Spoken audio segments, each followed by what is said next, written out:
E aí pessoal, aqui é o Ícaro e esse é o canal Mátesis, né? E nesse vídeo aqui eu vou estar fazendo meu primeiro vídeo aqui do canal, né, de react, né, de reagindo a um vídeo, nesse formato, né, de vídeo. E nesse vídeo aqui eu vou fazer uma reação, né, eu vou estar reagindo ao vídeo lá do Poderosíssimo Ninja, né? Eu acho que, para quem não conhece, Poderosíssimo Ninja, né, é um grande personagem aí do YouTube, né, muito amigo do Cocielo. É um cara extremamente divertido e engraçado, né? Eu conheço ele já do vídeo que ele fez com o Tiringa, né? Para quem não sabe, eu sou muito fã do Tiringa, eu gosto muito dos vídeos do Tiringa, muito engraçado. E eu vi esse vídeo dele com o Tiringa lá no canal do Cocielo, né? Para quem não assistiu, assiste, muito engraçado. E só que nesse vídeo aqui ele tá falando de um assunto sério, né? Embora ele também em alguns momentos, né, coloca uma pitada ali de humor na coisa. Mas nesse vídeo que a gente vai reagir aqui, ele está fazendo a participação no canal Inteligência Limitada, lá do Vilela, se não me engano. E lá ele está contando lá a experiência dele, que ele teve numa disciplina nos Estados Unidos, né, quando ele fez a universidade nos Estados Unidos, uma disciplina de religiões comparadas, né? E nessa interação com o Vilela, né, ele conta nessa experiência, ele conta lá, ele tenta apresentar um argumento, uma prova para a existência de Deus, né? Só que ele não menciona a referência disso, né? Ele não diz quem formulou isso, ele só menciona que isso foi apresentado para ele pelo professor dele, que é um padre católico. E a gente vai estar aqui justamente reagindo a esse vídeo, e depois que a gente reagir a esse vídeo dele, eu vou apresentar justamente a fonte, né? A referência implícita ali nesse argumento dele, né? Que a gente vai ver que é o Santo Anselmo. Eu vou fazer uma citação do Santo Anselmo onde ele apresenta esse argumento e vou no final apresentar uma formalização canônica, da forma lógica canônica desse argumento de Santo Anselmo. Então basicamente essa é a orientação do vídeo, pessoal. Curtam, compartilhem, divulguem esse vídeo aí nas redes sociais, né? no Facebook, na sua Telegram e tudo mais. E não se esqueçam de, se você não é inscrito no canal, se inscreva no canal. Aperte aí a sininha aí para você receber as notificações e vamos lá para o vídeo.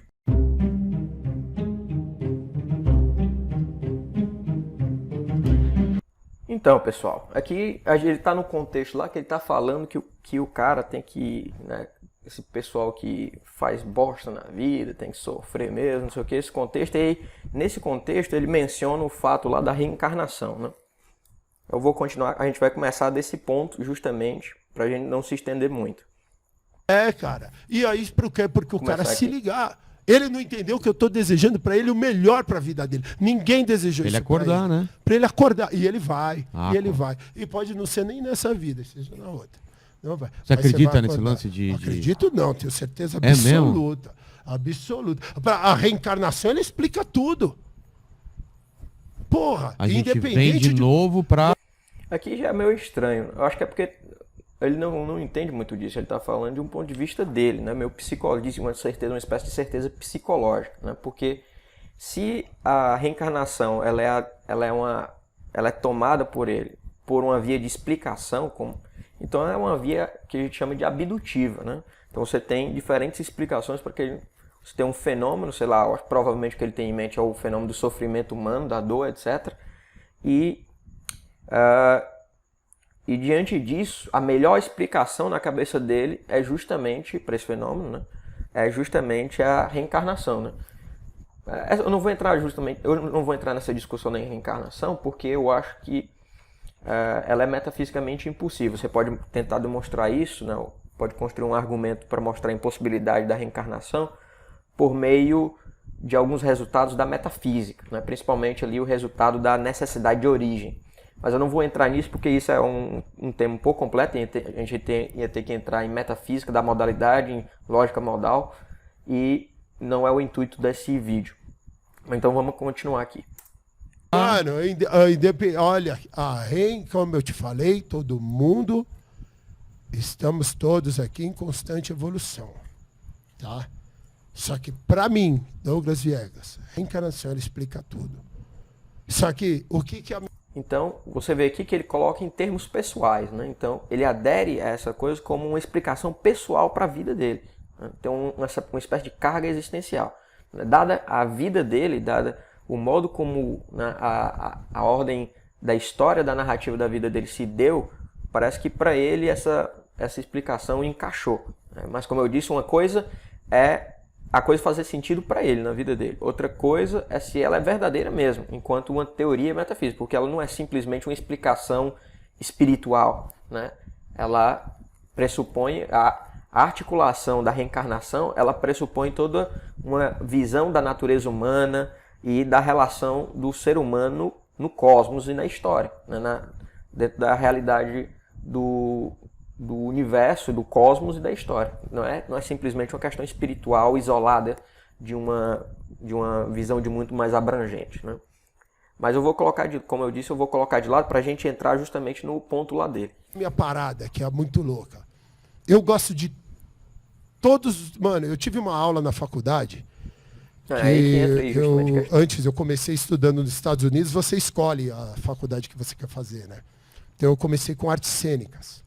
Aí eu fui lá, mas depois eu não conseguia conciliar com os treinos de basquete, não dava. Então você tinha que fazer, sabe, teatro, as coisas, não dava. Aí eu, mano, quando eu conheci, eu tive uma aula de filosofia, o barato me pegou de um jeito. Sabe, mas me pegou, transformou. E molecão, mano, rebelde, aquele bad boy lock. Só que o barato me dominou. O professor é tudo. Você vê que aqui é uma discussão aqui, uma mistura de discussão acadêmica platônica com um diálogo banal em Osasco, né? É uma mistura aqui meio barroca, né? Eu gosto, pelo menos. O professor... Essa coisa meio sisuda, né? Embora ela se dê em alguma medida na academia, no âmbito da discussão, eu acho que é uma coisa um tanto estranha. Esse diálogo mais natural. Você saber apresentar algo para alguém... É mais interessante, mas vamos continuar aqui. Ou você faz aquela pessoa adorar aquele assunto ou detestar pro resto da vida. Exatamente. Então o delivery é tudo. Então, quando ele pegou, ele começou a me mostrar filosofia, cara. Eu fiquei completamente encantado, mano. Sabe, o questionamento, as coisas. E, sabe, ele era muito foda. E aí eu comecei a ficar muito próximo desse professor, porque lá nos Estados Unidos você tem... Porque é algumas coisas da vida pessoal dele. É você que E eu trabalhava ainda de segurança na faculdade, eu tô sempre andando, eu tô na faculdade. Então pra gente chegar logo lá no ponto que eu passo algumas coisas, pra gente chegar no ponto. Eu comecei a fazer muitas classes, e uma das classes que eu tinha era a comparação de religiões. A gente estudou 23 das principais religiões do mundo, sabe? Aqui não ficou muito claro, porque no início ele diz, né, que era filosofia, mas agora ele diz que era religiões comparadas, as comparative religions, né? E, na verdade, essas duas coisas não são a mesma coisa, né? A ciência das religiões, ela, normalmente o que você estuda numa disciplina de ciência das religiões é você estudar, né, o fenômeno religioso, né, a descrição do fenômeno religioso enquanto tal, né, em diversas tradições religiosas. Né? Por exemplo, se você pegar a obra do Mircea Eliade, vai justamente nesse sentido. Né? É uma obra de religiões comparadas, um dos maiores estudiosos de religiões comparadas, o Mircea Eliade. Outra coisa completamente diferente é a disciplina de filosofia da religião. A disciplina de filosofia da religião, principalmente na corrente que é mais forte hoje em dia da filosofia da religião, que é a filosofia da religião analítica, você tem uma série de tópicos, mas certamente o tópico mais forte é justamente a questão dos argumentos e provas para a existência de Deus. Outros tópicos giram em torno do problema do pluralismo religioso, por exemplo, e outros problemas, né, também envolvidos ali na filosofia da religião propriamente dita. Né? Então, são dois âmbitos distintos, né? São duas disciplinas distintas e são dois âmbitos de conhecimento distintos. A filosofia da religião é uma coisa, a ciência da religião é outra coisa, a ciência das religiões comparadas é outra coisa. Mas vamos continuar aqui. E quem dava essa aula era um padre católico. Só que era sensacional. Esse padre católico, ele que me indicou essa classe. E esse padre católico, assim, cada classe que ele ia... Mano, é por isso que estudar é muito foda. Ele era aquele filósofo. Então ele põe as coisas pessoais dele de lado. Aí novamente retoma justamente aquela confusão que me parece aí estar na cabeça dele entre religiões comparadas, né, o estudo das ciências das religiões comparadas e a filosofia da religião. Né? Acho que está meio confuso na cabeça dele essas duas coisas. Né? E ele te responde como eu disse, são duas coisas diferentes. como se ele é aquele filósofo. Então, sabe, eu fui aprendendo um pouco sobre as religiões, cara. E várias, mano, todas me fascinam. Todas me fascinam. Da criação de Deus é unânime. É Deus. Deus é a parada toda. É o Supremo. Ele vinha para nós. E ele provava para nós que Deus existia, cara.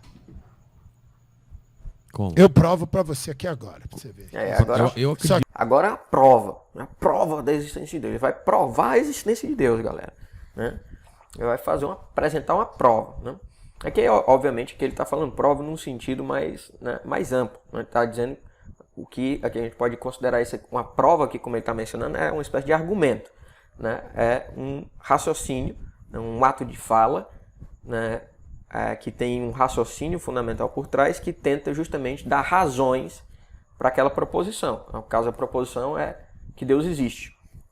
Então ele vai dar um argumento justamente para isso e a gente vai ver aqui justamente qual é a linha que ele vai tomar. Né? Foda. Eu acredito, mas me prova. E o como que você... que era o foda?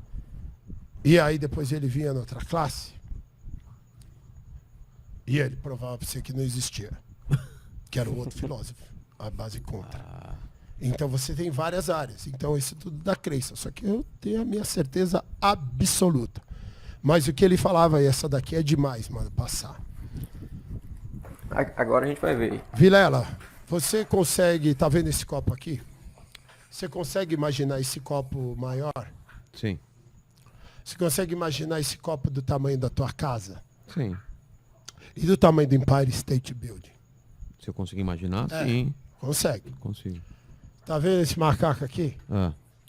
Você vê que aqui já começa um problema, né? Depois a gente vai ver que, na verdade, a formulação original desse argumento, ela não fala de imaginação, mas de conceptio, né? De concepção, de conceber, né? Que é uma operação cognitiva mais fina, mais robusta e mais abrangente do que a imaginação. Né? Você consegue imaginar esse macaco com a cabeça do tamanho do sol? Sim. Aqui eu duvido, né? As pessoas dizem muitas vezes que conseguem imaginar coisas quando elas não conseguem imaginar, né? Você não consegue formar um esquema mental imagético da cabeça desse macaco do tamanho do sol, meu Deus do céu. Você não consegue criar essa imagem na sua mente. Você não consegue formar esse conteúdo esquemático, né? De imagens, formado por imagens mentais, do tamanho da cabeça de um macaco do tamanho do Sol. Porque você não tem sequer medida do tamanho do Sol. Né? Então, o que você pode tentar fazer é conceber. Né? Você consegue imaginar determinadas figuras geométricas muito simples, de 2, 3 lados, né? Mas se eu lhe pedir para você imaginar uma figura de 1000 lados, você não vai conseguir. Né? Mas você vai conseguir conceber. Você não vai imaginar, mas você vai conceber. Essa é a diferença. Né? A operação cognitiva da concepção, ela é mais abstrata, enquanto que justamente porque ela não depende tanto desses conteúdos imagéticos da nossa mente. Né? Ela é mais abstrata nesse sentido. Enquanto que a imaginação, ela depende justamente desse conteúdo mais fático, né? Dessas representações mais fáticas que a mente consegue desenvolver intencionalmente, né? Enquanto conteúdos intencionais. Mas vamos continuar aqui. Consegue imaginar ele miniatura, não? Sim. Então tá. O ventilador ali, você consegue imaginar esse ventilador do tamanho do planeta Terra? Sim. Tudo, absolutamente tudo na face da Terra que eu apresentar para você, você consegue imaginar algo maior. Quando o assunto é Deus, Deus é o todo, é o completo, é o perfeito. Imagina algo maior que Deus. Eu não consigo imaginar. Não tem como você ter um bloqueio. Tudo que eu apresentar para você da face da terra, você imagina algo maior. Quando o assunto é Deus, trava. Tá aí a sua teoria. Essa compreensão dele aqui é que tem que ser em mente é que as pessoas compreendem intuitivamente de que Deus é aquele ser, né, para não dizer o ente aqui, porque tem um problema metafísico em torno disso, né, é aquele ser que é o mais superior em uma ordem metafísica, né? É o topo da ordem metafísica. Ele é a realidade última, né, e fundamentadora da realidade. Então essa é a intuição por trás disso, né? Quando ele diz que é maior, né, não consegue imaginar, embora quando ele fizer essa coisa da imaginação, é sempre fazer a ressalva de que não é propriamente a imaginação. Se fosse imaginação, não faz, porque a imaginação não é um guia tão bom para a possibilidade, para conhecimento modal, né? Embora ela possa ser auxiliar, principalmente, por exemplo, numa teoria dos contrafactuais, né, na epistemologia da modalidade que faz uso. Mas ela precisa de conhecimento prévio, né?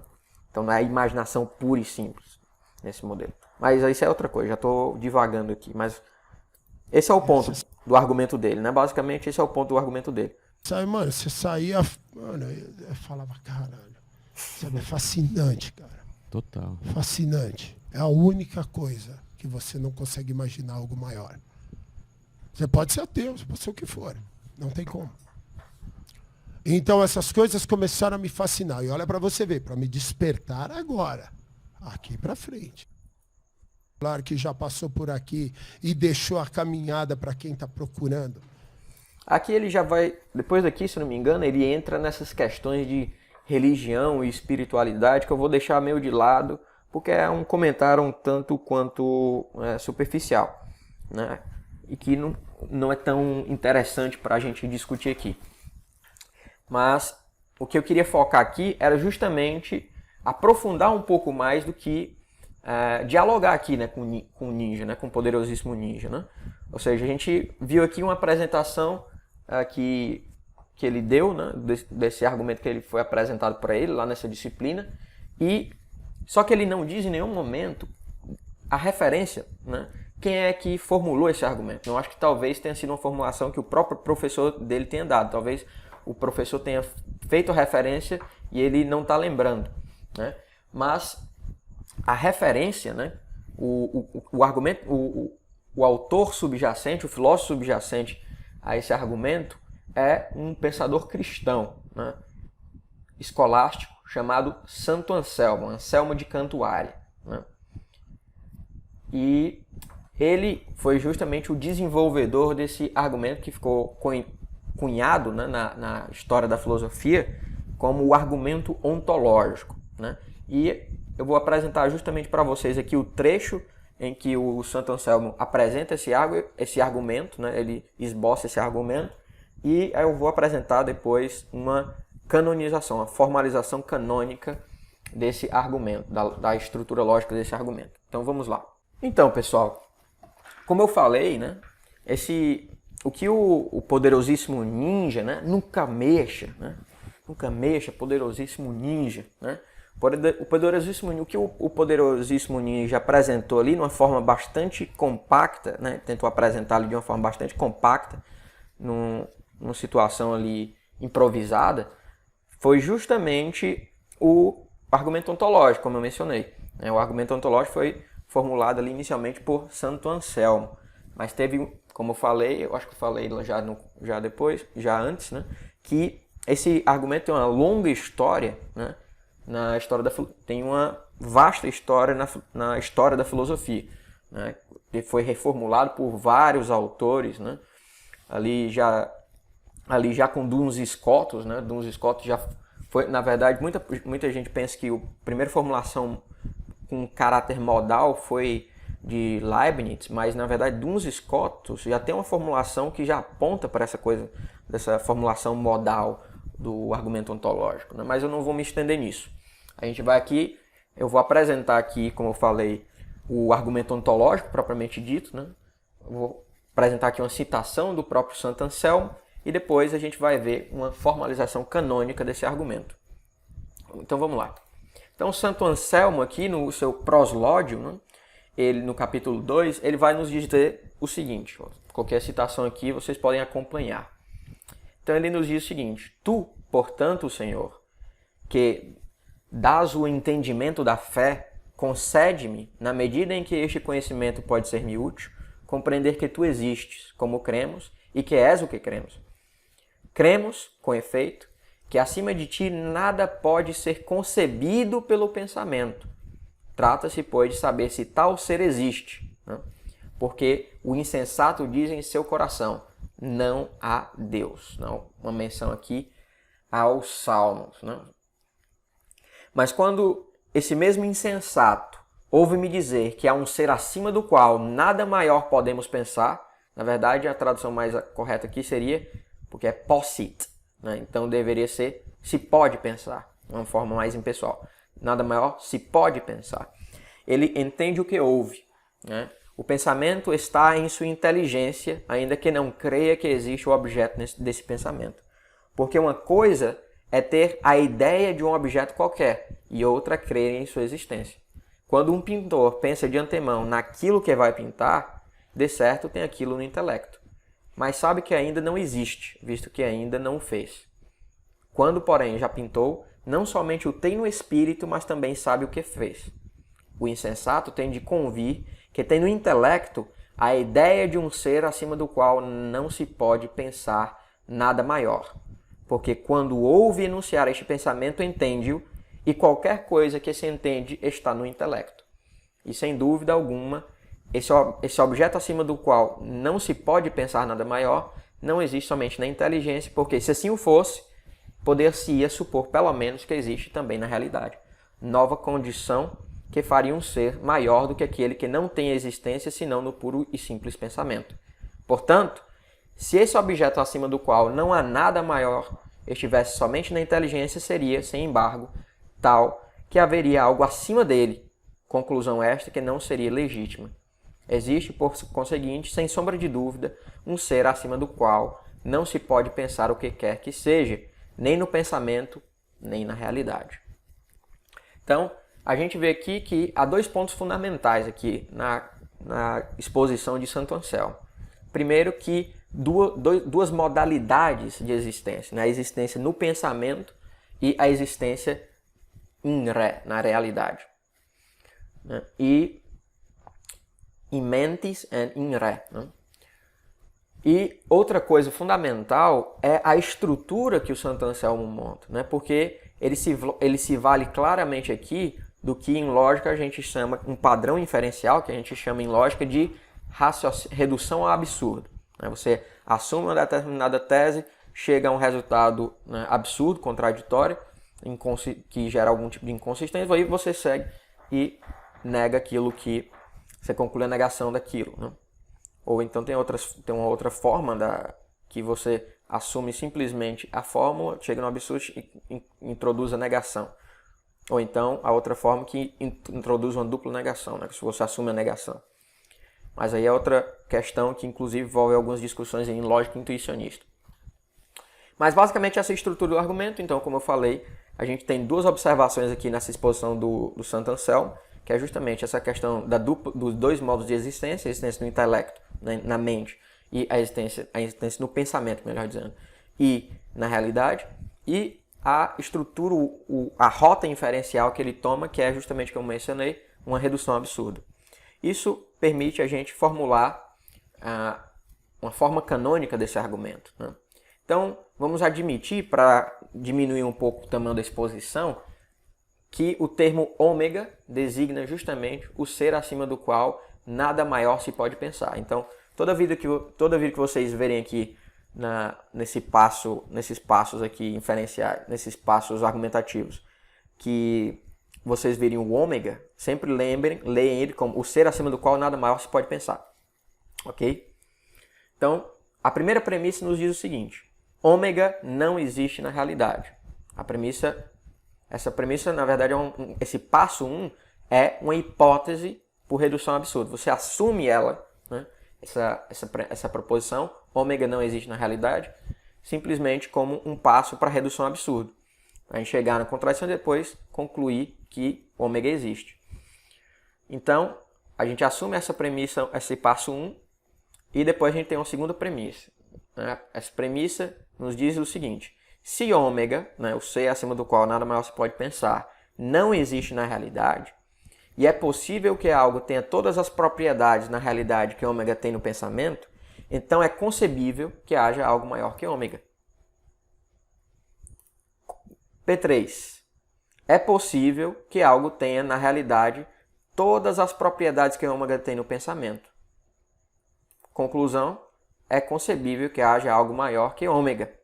Por quê? Pelos passos P1, P2 e P3, a gente consegue por P1 e P3 introduzir a conjunção, e essa introdução da conjunção gera justamente o antecedente do condicional, se então aqui. E aí, por modus ponens, a gente consegue concluir justamente o C1. É concebível que haja algo maior que ômega. E a gente tem uma quarta premissa. Não é concebível que haja algo maior do que ômega. Isso se dá justamente por conta da compreensão de Deus. A compreensão de Deus admite justamente que Deus, enquanto tal, é o ser último da ordem da realidade. Uma possível objeção que normalmente se toma, por exemplo, na tradição tomista, é justamente questionar essa premissa 4, se ela não implicaria em algum tipo de petição de princípio, um question begging, quando você assume uma coisa que você deveria provar. Só que normalmente o que o defensor do argumento ontológico nessa forma mais primitiva, mais próxima do argumento ontológico de Santo Anselmo, ele assume que as pessoas compreendem a noção mais robusta de Deus. Mas essa é uma outra questão. Aqui a gente vai simplesmente formular essa formulação canônica do argumento. E, por conclusão, a gente chegou aqui, não é concebível que haja algo maior do que ômega, e a gente chegou que é concebível que haja algo maior do que ômega, uma contradição. Então, a gente conclui, por redução absurda, a gente pode concluir que ômega existe, ou seja, o C acima do qual nada maior se pode pensar, existe, por P1 a P4, de P1 até P4, por redução ao absurdo. Ok? Então, essa é a estrutura do argumento. Essa é a forma do argumento de uma forma mais, logicamente, mais rigorosa, e de uma forma mais precisa do que o nosso amigo lá, o poderosíssimo ninja, ele tenta apresentar ali de uma forma improvisada pro Vilela, no Inteligência Limitada. Ele está justamente fazendo referência ao argumento de Santo Anselmo, justamente por essa menção ao Deus como o ser do qual você não pode imaginar um maior. Embora ele formule de uma forma um pouco confusa, justamente, principalmente nessa questão do imaginar. Então, basicamente é isso, pessoal. Se você gostou, essa aí foi a minha contribuição aí na reação aí ao vídeo as considerações aí, a prova da existência de Deus aí dada pelo poderosíssimo ninja. Então, se você gostou, se inscreva no canal, curta, compartilhe, ative aí a sinetinha, de notificações, para você ficar sabendo aí quando sair os vídeos. Você for notificado quando sair os vídeos. Divulgue aí nas redes sociais para o nosso canal crescer mais. E até mais. E vou lá.